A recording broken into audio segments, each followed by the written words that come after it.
Welcome back to the Schopenbeard saga. This is part 2.5 and 3. I decided to put them together because they're both kind of short.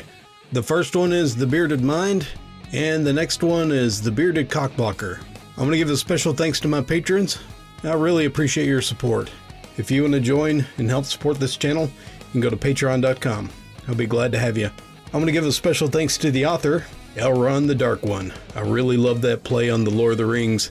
Well, without further ado, let's go ahead and get started. The Bearded Mind.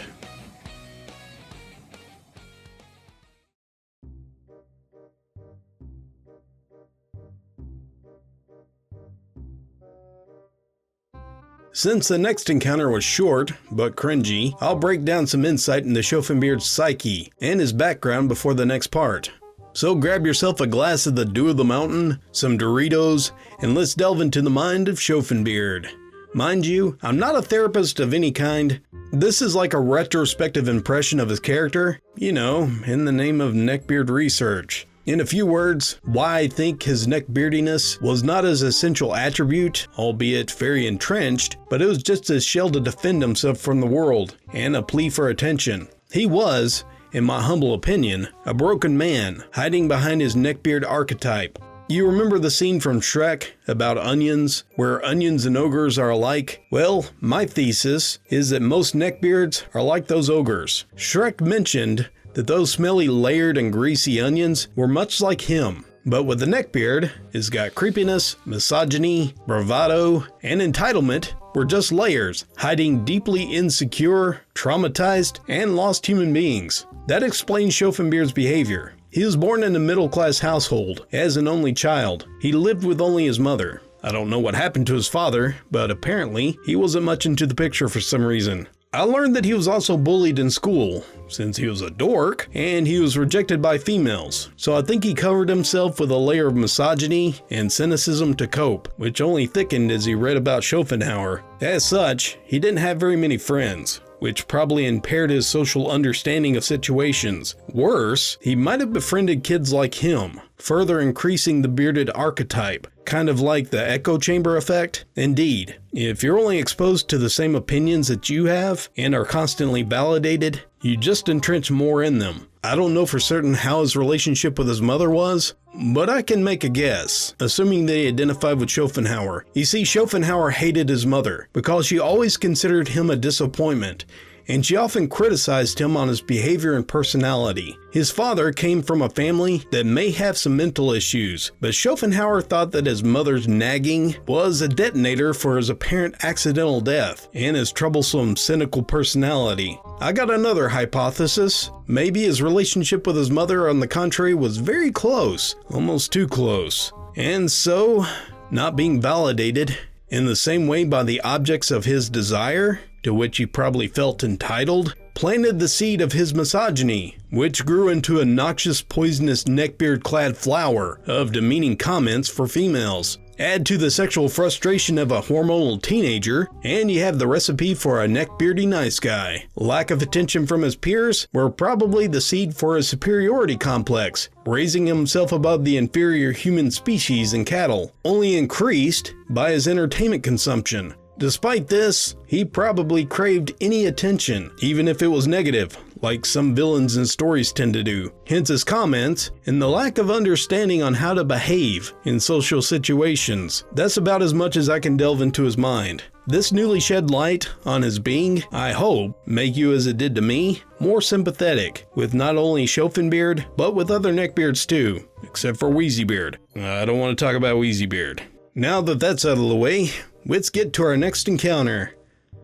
Schopenbeard Part 3, The Bearded Cockblocker. For our next encounter, I need to do some more introductions. For instance, Miss Joplin.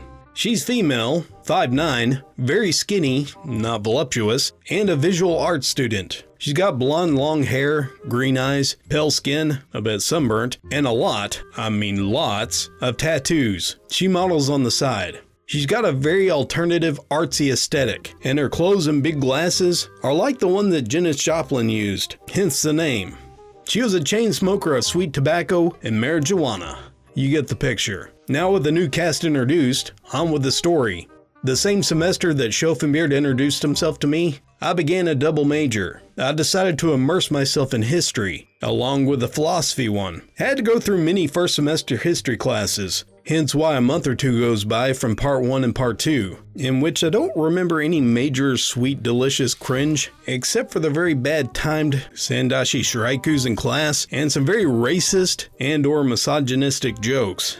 Sometimes they mixed together, so they were doubly offensive to the SJWs. Side note, this semester also had a legbeard, who was obsessed with me. She deserves a whole saga on her own, filled with manipulation, sexual harassment, psychological harassment of my ex-girlfriend, and much more. In my first history class, I met Miss Joplin. I was drawn to her like I was to Reddit's narration of the Bowlerbeard saga. That alternative grungy look was at the time a huge turn-on for me, and my edgelord past self, my rebellious, smells-like teen spirit, is now replaced by an old man's knees that cracks every time he crouches. I was enthralled with Miss Joplin, like a moth to the flame.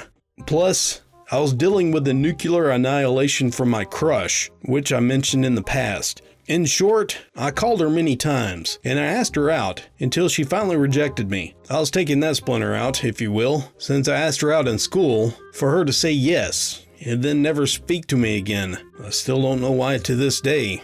Probably something to do about her parents, the Jewish community, and my non-Jewishness. I don't know. Anyways, I digress. Back to Miss Joplin. During the time until this encounter, Miss Joplin and I flirted a lot, and things began to shape up nicely. But slowly, we would sit together, we would go out, and etc. One of those days I invited her to an official date, so I took her to the coffee shop. That's where our bearded boy comes into play. We met at the said coffee shop. I ordered a big black coffee for me and aromatic water for her, which was basically a tea made of herbs and fruit instead of tea leaves. We sat down and we began to talk very closely. We began flirting and laughing and all that jazz. It was shaping up to be a good date. To the outside, we were clearly on a date, but then the ripples in my still coffee began to form, and I began to pray that he would not interrupt. Oh, but I was not so fortunate. He did interrupt, unfortunately. Hey, OP, how's it going? He just plopped his behind next to Miss Joplin and me. I'm shocked. Miss Joplin was beginning to grin awkwardly as he looked at her and basically ignored her, or refused to acknowledge her presence at all. Hi. A little busy at the moment. I was hinting in my tone that this was not a good time, especially if he was going to demonstrate his power attacks, or just say his usual cringy comments. He lit a cigarette and he addressed me. Hey, did you hear that? Blah, blah, blah. Like a hungry black kid. Insert his signature laugh. Blah, blah, blah. You know, feminism and cancer, and this feminazi said. Blah, blah, blah. Insert another one of his signature laughs. I have no words at this moment. He was just engaged in this prodigious monologue, of which I can only recall bits and pieces of, since my thoughts were bent on how to shut him up without being rude. I didn't come up with an idea. I just stood there annoyed, with my face contorted into a shocked, annoyed expression. Miss Joplin was now grinning like the Daddy E-Girl Wojak meme. The moment was officially ruined. After the air in his lungs were properly expelled, and he began to reload for another assault, Miss Joplin and I exchanged an awkward glance, and she gets up and awkwardly says, Well, thanks for the drink, OP. See ya. Well, there goes the momentum. Of course. You're very welcome. See you. She went with the wind, while I was left alone with this bearded friend. To no one's surprise, Schopenbeard didn't say anything to her, or acknowledge her in any way, and with his prodigious, yet terrifying lungs recharged, he unleashed another long monologue, in which I just endured, until he was depleted again. And with a quick goodbye, I left the table. That way I could process what just happened. His last words to me were, See you around, OP. Like nothing happened. At that moment, I truly grasped his lack of social awareness and social cues.